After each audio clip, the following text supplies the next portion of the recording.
But we begin with a very clear warning from the Democratic Socialists, who now have a chokehold all over the Democratic Party that has now been radicalized at a level nobody ever dreamed of. Take a look.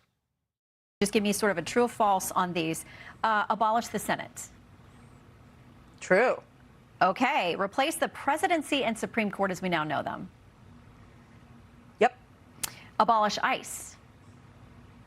Absolutely. Abolish borders and give amnesty to anyone currently in the U.S. illegally. As a long-term plan, yep. Defund the Pentagon. Absolutely. Abolish prisons, at least in large part. Yeah, again, that as part of a long-term program, yeah. Okay, so no prisons. Government or public ownership of most large corporations. Yeah, absolutely. All right. I keep saying it's the most important midterm in our lifetime. There are 35 people that think like her running in this midterm. This is not about expanding or increasing social safety nets. No, the DSA, really communists, they want a revolution from within. They want to toss out our Constitution, eliminate all checks and balances. They want to concentrate power, control entirely the means of production. They will destroy the greatest economy God gave man, the greatest wealth creation system ever designed. And dissent, that's not going to be tolerated. Take a look at what one DSA-backed candidate in Michigan wants to do to our friend Senator John Fetterman.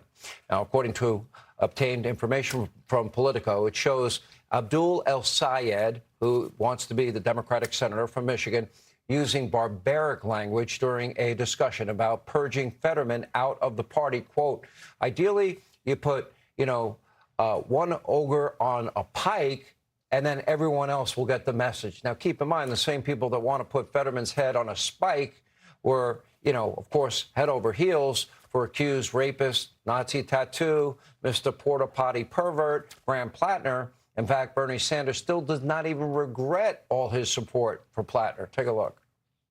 You were an early supporter in Maine of Graham Plattner. You helped him rise. Do you regret not acting earlier to call for him to drop out, given the warning signs? Would that have given you a leg up here with Jackson? No, I don't think so. When we heard the serious allegations made against them, I wanted to get on the phone. I wanted to talk to him. I did. But you are confident that with your endorsements, these other candidates have been fully vetted?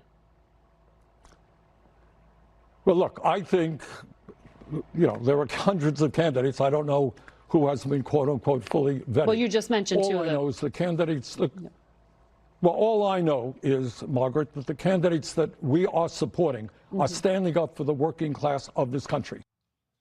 Now, the takeaway here, Democratic Socialists don't care about humanity or rights for them. This is a power grab.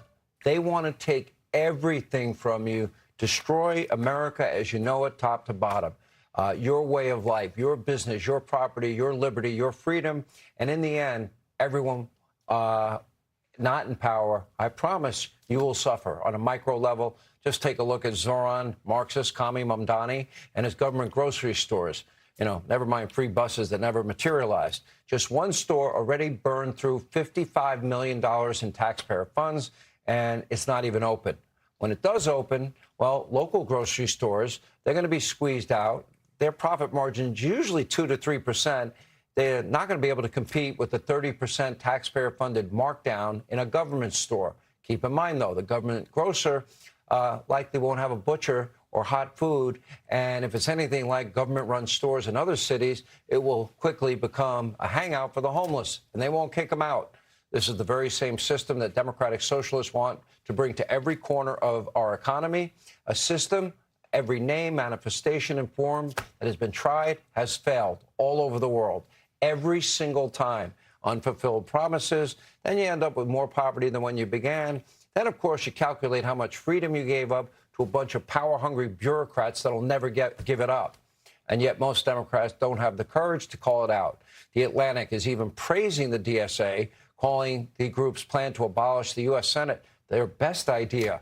Remember, this is the same group of people that spent the last decade panicking about what President Trump would do to our Constitution and the rule of law. But let not your heart be troubled. These socialists, they can be stopped at the ballot box in 99 days. vote against these people in this upcoming election. All right, thanks for watching. Check out my new podcast, Hanging Out with me, Sean Hannity. The big interviews, the debates you won't get anywhere else. Like and subscribe for new episodes every Tuesday and Thursday.